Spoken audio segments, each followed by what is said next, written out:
ఉంటాడు. ఎండ కొడుతుందంటే గొడుగుగా కూడా అనంతుడే ఉంటాడు. అలాంటి అనంతుడిని పాదుకలకు ఆవాహన చేయడం.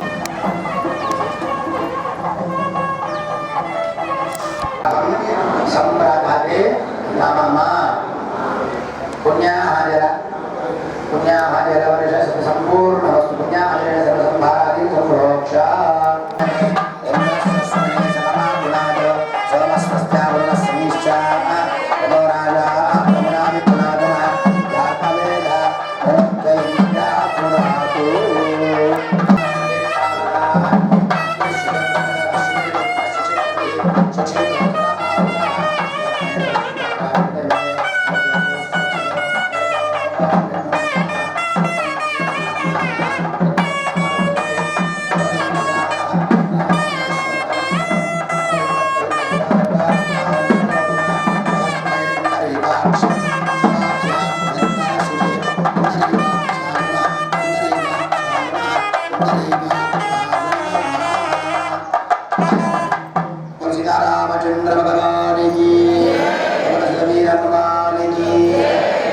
ఇప్పటివరకు కూడా మనము పుణ్యావాచనం విశ్వక్షేణారాధన చేసుకున్నాం.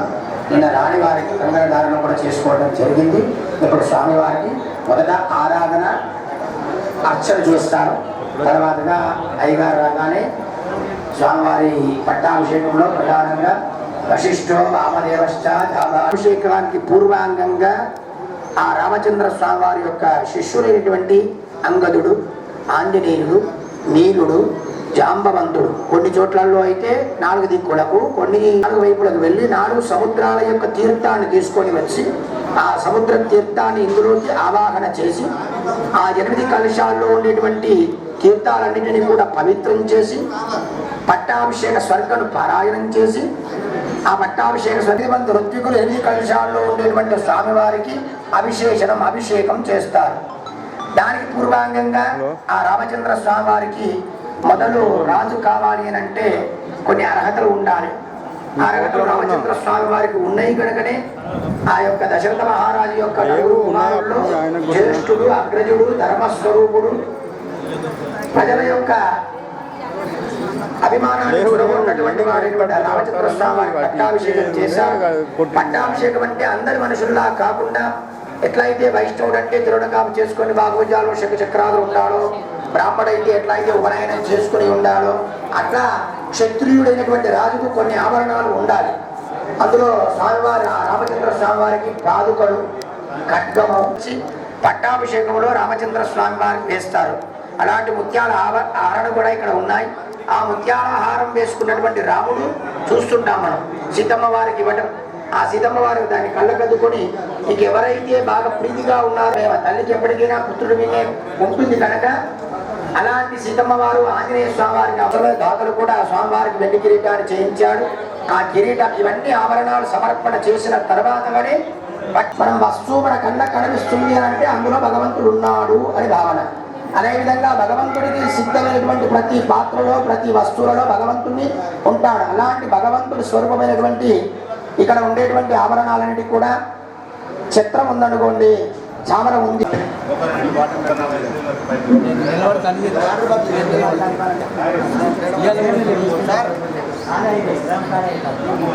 ఆసనం సమర్పయామి, ఆసనార్థేన వరత్నకటిదేవ సింహాసనం సమర్పయామి, ఆచమనం సమర్పయామి, పట్టద్వయ వస్త్రం సహకుటుంబాజాం సదాంతవాజాం సహకుటుంబా సహకుటుంబానాం క్షేమస్తైర్యదైర్యవీర్యం ప్రజా త్రిశేషం భావాం త్రిపురానదీకరవత్కోదంతరే చిత్రం స్వోత్రేణ బాహుతాం మోహనరూపాజాం లోకాయ మంగళం ఇంధనా శాసన పరిహృదాచార్య పురోగమై స్వామి సపూర్ణై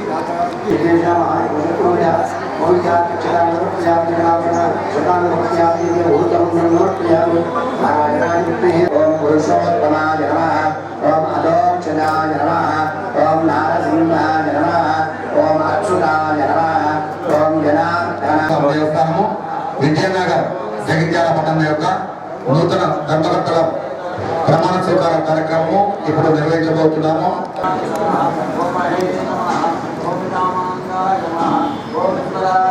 నూతనంగా ఏర్పాటు చేయబడిన ధర్మకర్తల మండలి పదవీ స్వీకార ప్రమాణము ఈరోజు చేయించబడుతుంది.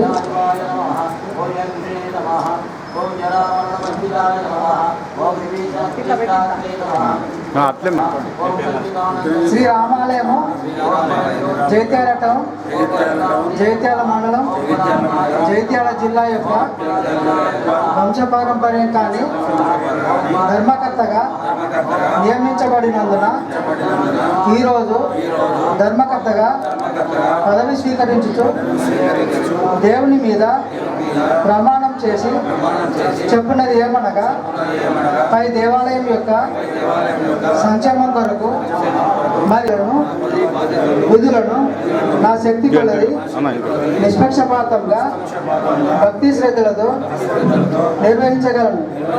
ధర్మకర్తగా తెలంగాణ హిందూ ధర్మ మత సంస్థల దేవాలయ చట్టం 30/87 క్రింద జారీ చేయు నియమములను జైత్యాల టౌన్, జైత్యాల మండలం, జైత్యాల జిల్లా యొక్క ధర్మకర్తగా నా విధులను నిర్వర్తింపవలసి లేక నాకై పర్యవేక్షింపబడిన ఏ విధమైన సంబంధమైన దేవాలయ పరిపాలన రహస్యములు ప్రత్యక్షంగా కానీ పని హిందూ మూలముగా దేవుని సాక్షిగా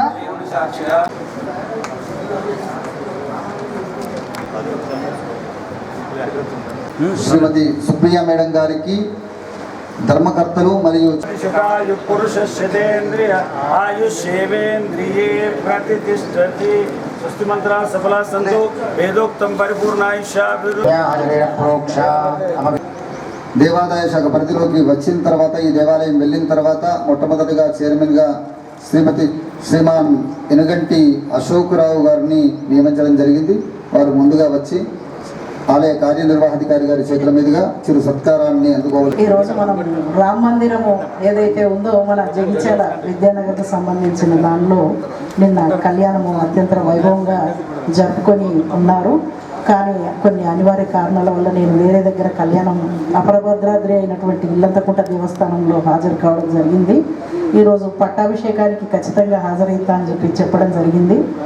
అలాగే గతంలో మనం ఇక్కడ టెంపుల్ తీసుకున్నప్పుడు నేను వీళ్ళకు ఒక ప్రామిస్ చేసిన ఏంటంటే, మేము డిపార్ట్మెంట్ తీసుకోవడమే కాదు, మీకు కూడా ఒక ట్రస్ట్ బోర్డు లాంటిది వేపిస్తా, మీకు వేయించి మీ ద్వారానే పరిపాలన అంతా కూడా సాగేట్టు చూస్తా అని అప్పుడు చెప్పడం జరిగింది.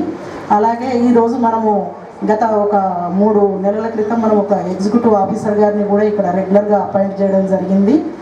తద్వారా మనము ఇక్కడ ఉండే మన వనరులు వాటికి సంబంధించిన వివరాలు కూడా అన్నీ కూడా మనం కమిషనర్ గారికి, డీసీ గారికి కూడా పంపించడం జరిగింది. ఆ సందర్భంలోనే మనం ఇప్పుడు ఇక్కడ వాళ్ళకి ఇచ్చిన మాట ప్రకారంగా మనం 1 సంవత్సరానికి గాను ట్రస్ట్ బోర్డు కూడా ఇక్కడ వేయించడం జరిగింది.